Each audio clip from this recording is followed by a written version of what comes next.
The encounters you are about to watch are full of mysterious things that happen to a businesswoman. She has decided to open up and tell us everything. Till this day, she's facing the consequences of that mysterious encounters that happened. My name is Dr. Sam, and welcome to another episode of Ride and Chat. Please, if you are new here, subscribe, like, share, and comment. If you are old, please do likewise. I hope after watching this particular episode, you will learn something from it to add to your life. Enjoy.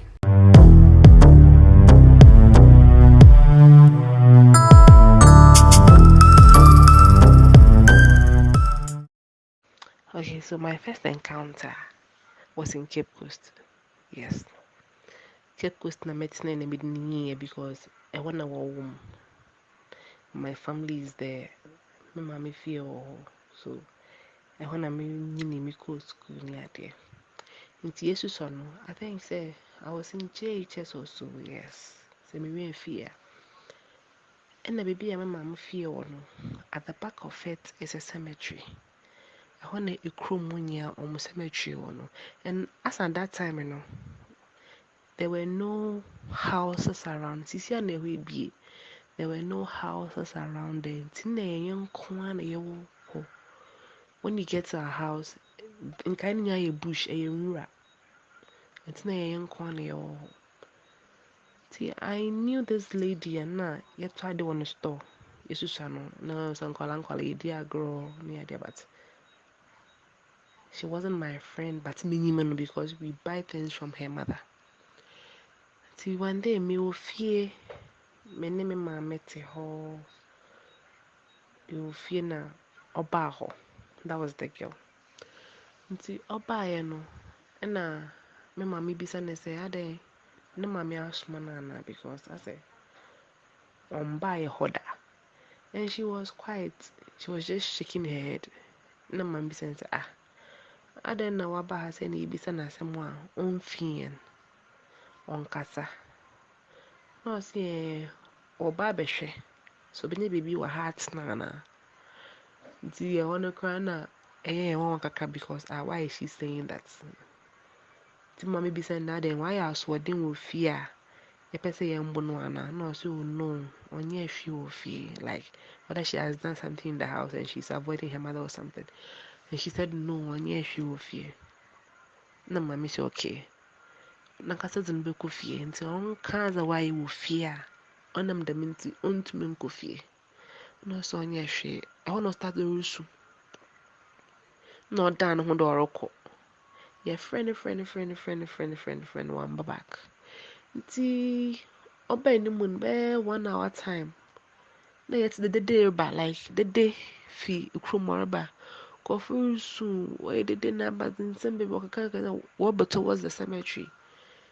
America na nda waka ye weekdays so was nyimpa. Na yempo ye de asam na yet on the yaka. Think of no be wo betwem na ye hu da afra na maame ozechi orusu oya afra na wa abaye wana wada no holokwan na maame leba orusu nti ho na ye basa kakra ti wo besene na woze nyipako wewu no besene kwan no na maame frɛ nyipako no bisa ne na wana wewi abadi nti na nyimpa osimosi orusu na wate ne bebesi aba no wato nsum ma wewu anapeya nti ono ba besie ne no na meka de enya friend si se waba ha de ya na edum komo ya or kompo your friend wan kasa yenwe na yehu ndesana ne samai na wozin kan boho na sana wode ne body na kasa wodeba. That was my first encounter. My second encounter happened at the same place. You know, when we moved from our rented apartment to our own house, the bathroom wasn't done yet. So what we did was we would just wake up very early in the morning. You stand at the compound and bath. Like I told you, the place wasn't developed like it is now. So nobody will come and pass unless maybe they have to come and bury somebody. That people will come to that area. So one day I was taking my bath as usual, and all of a sudden I saw a man standing at the top watching me. And funny, he was standing in a way that I couldn't even see his face. But I knew he was looking into my direction because from the way he was standing, I knew he was, but I wasn't seeing his face. So I quickly covered myself and squat to avoid him seeing my nakedness. You know what I mean? Yes. So I was also looking at him sad, and I saw him moving back into the cemetery. So I thought it was just a normal person who was entering the cemetery to poo-poo or something, because sometimes people come from the town just to come and poo-poo in the cemetery. But on second thought, I was like, if it was somebody actually, my mom would have called me or letted me say, yeah, I should hurry up and cover myself. Somebody's coming or not. But she didn't do that. So I was like, what time did this person come to pass? And even if you are passing and you see somebody bathing, why will you even stand and watch me? So I didn't even ask my mother anything. I just went to get dressed. Fast forward. Anytime issues happen that required my mom to beat me or something, they'll sound like somebody will come to the house and come and plead. All of a sudden, no. Somebody will just enter our house and it will be like, oh, Mami Fachan, or yeah, like, then my mother will just let it go. My mom is very difficult. But this person will come and talk to her, and all of a sudden, she'll let go just like that. And I was happy. I thought, oh, maybe I'm lucky. Anytime there's somebody come and plead for me. Then that went. So one day, my uncle caned me. He gave me the beatings of my life because of phone issues. I was in SHS then, and had secretly had a phone from some guy, some allo, some nasa. It was a Motorola. That Motorola now initial blue, yes. So I had that phone secretly. And they asked me who gave me that phone. And I was saying I bought it myself. Come and see beatings. My uncle beat me. He beat me on Kasankasa. So I ran out of the house, and on my way back I met this man. And then it's not the man that I've been seeing, but a different person. And he was like, where am I coming from? He knows me. I said, and now what he say hono. Let me say I am here. I said, where am I coming from? Let me see. I just went out and I'm coming back. I didn't tell him what happened. I said, oh, okay. Then he saw marks on me and was like, what happened to me? And I said, my uncle caned me. But I didn't tell him exactly what I did for him to cane me. And he was like, so if I had a chance to pay my uncle back for what he did to me, what would I have done? I said, hey, if I have that power, like me to beat him for him to know how it feels to beat somebody. Then the man laughed and he said, okay, I should go home, it's late. So later in the evening, we were there and we heard knocking. We came out. Some people brought my uncle Chese. They said some man and him had a little understanding. Only God knows what happened between them. And the way he has been beaten, hey! We couldn't even see his eyes. The person has really beaten him. He was near death. It wasn't easy. But I mean, I was happy. At least somebody has beaten him too, and he has also had a feel of how it was. Without thinking anything, no, me, I thought it was just a normal, because he takes alcohol. So I thought maybe he has gone to had an issue with somebody and the person has beaten him. But his own beating was different. Yeah, papa. Then we slept over it. So eventually I completed school and I moved to Accra to live with my grand uncle. Then this man also started harassing me sexually. Boy, your own family too. So it made me so uncomfortable in the house. So through that, suddenly I met one guy on my way from Cape Coast to Tema. One weekend, I went to see my mom. So through our convo, I was telling him how my grand uncle was treating me in the house. So I wasn't even happy going back to Tema. But I've gotten a job too. I can't just leave the job, and then I didn't have anywhere to go and sleep. So I just had no option than to go back to the house. So this guy took me to, I said he wanted to see where I was staying. He took me there, then told me he was going to call me the next morning since he had to leave that evening to somewhere. And I said, okay. Then the morning he called me and was like, would I be happy if he rents for me? And I said, why not? I'll be happy so that this man will stop harassing me, because I don't know what one day he will just do to me. Truly, truly, this guy rented for me and he was taking care of me. So I even thought maybe he was even interested in me. That was why he was doing all that. But he never proposed to me. But he was taking care of me. Sometimes I would even cook and call him to come and eat. He would just come and said, no, he doesn't eat this. You give him this, he doesn't eat. You give him this only. You give him this, he doesn't eat. He wants weird stuff. Now want me to, I can't cook for him, so eventually I can't do that for him. Then he'll go. So it happened and it went on for like 1 year. I met a guy that wanted to date me. So I accepted the guy. Then this guy from nowhere found out about the guy. I didn't tell him because I was thinking, say, when I tell him I'm going to date, he might stop taking care of me or something. So I didn't tell him anything. Then from nowhere, he got to know my guy that I was dating. He went to warn him to stay away from me. A whole lot. I'm the sister. You should stay away. A whole lot too. This guy came to ask me and I was like, he isn't my brother. And he even thought I was even dating him. Yes, he's somebody who helps me a lot, but we've not got anything to do. So this guy was like, okay. We had our first sex. At that time, I was still a virgin though. We had our first sex, and after the sex, this guy started giving me attitude. I know whole style be. He wasn't minding me. He was giving me attitude.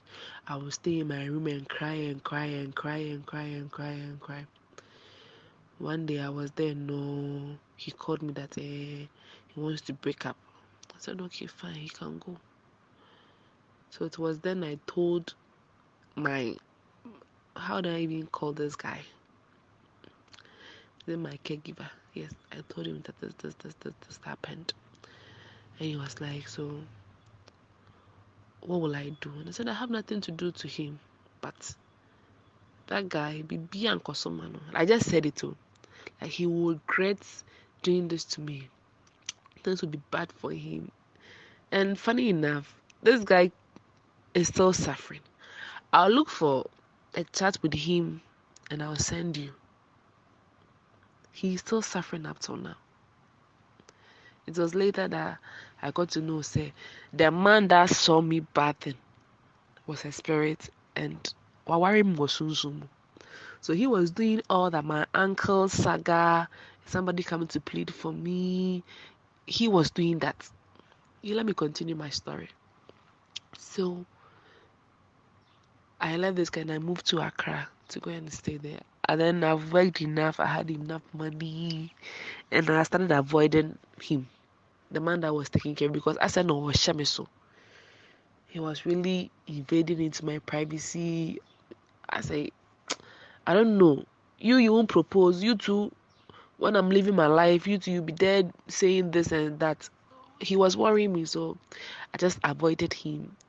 I changed my line and I moved to Accra to go and rent there. So when I moved, I met my second boyfriend. We dated for 4 years and it was hell. But anytime this guy hurts me and I cry, the kind of things he will go through, no,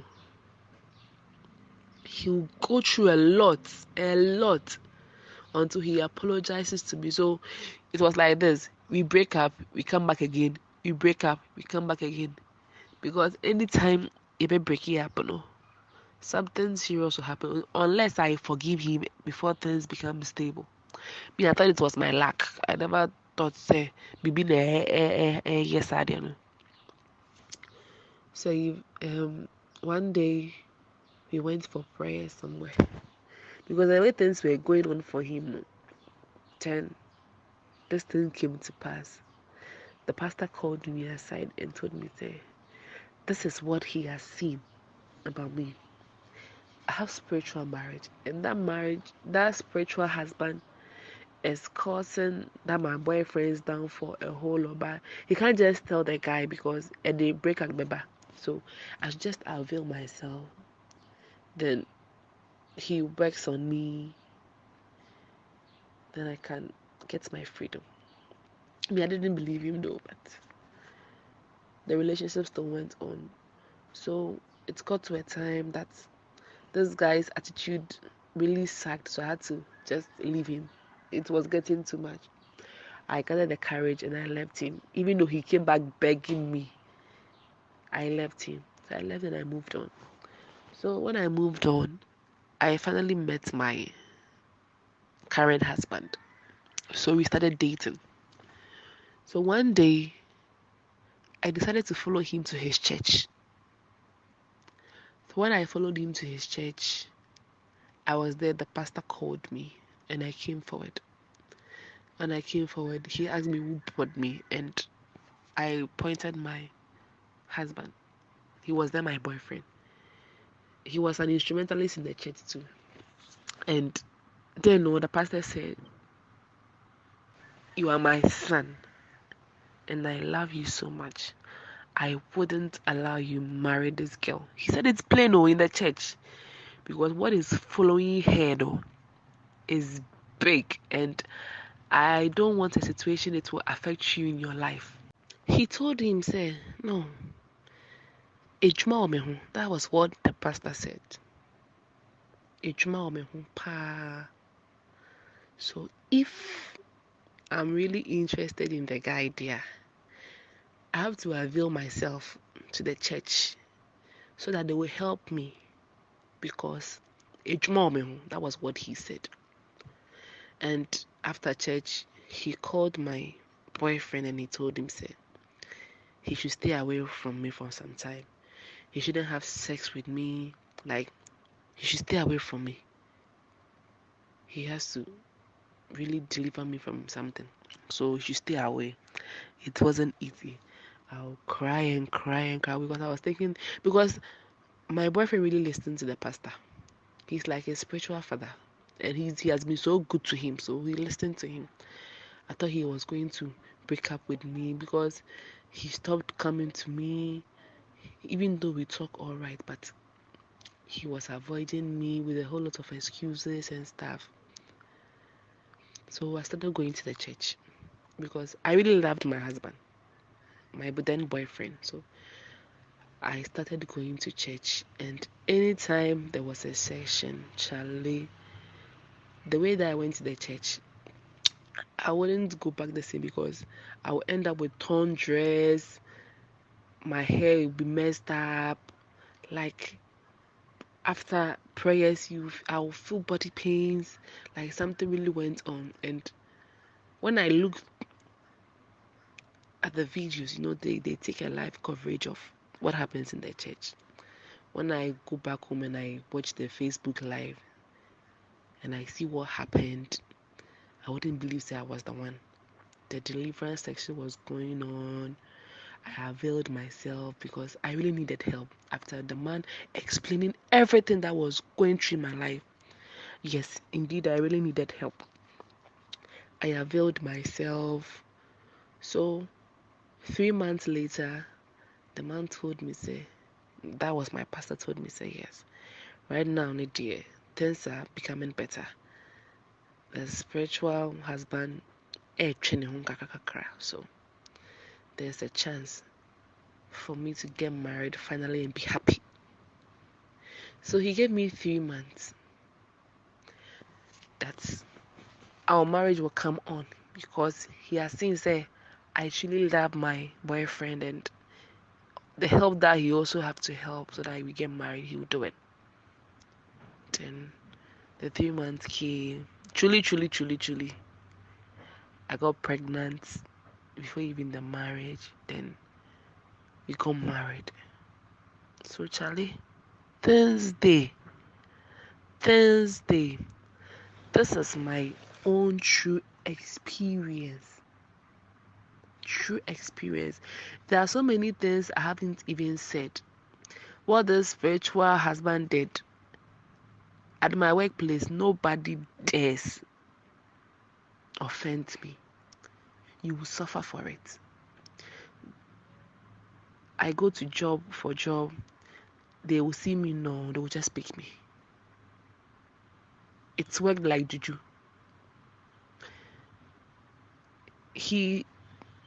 How do I even put it? There was a positive and a negative. But Charlie, I wanted my freedom, so they prayed for me.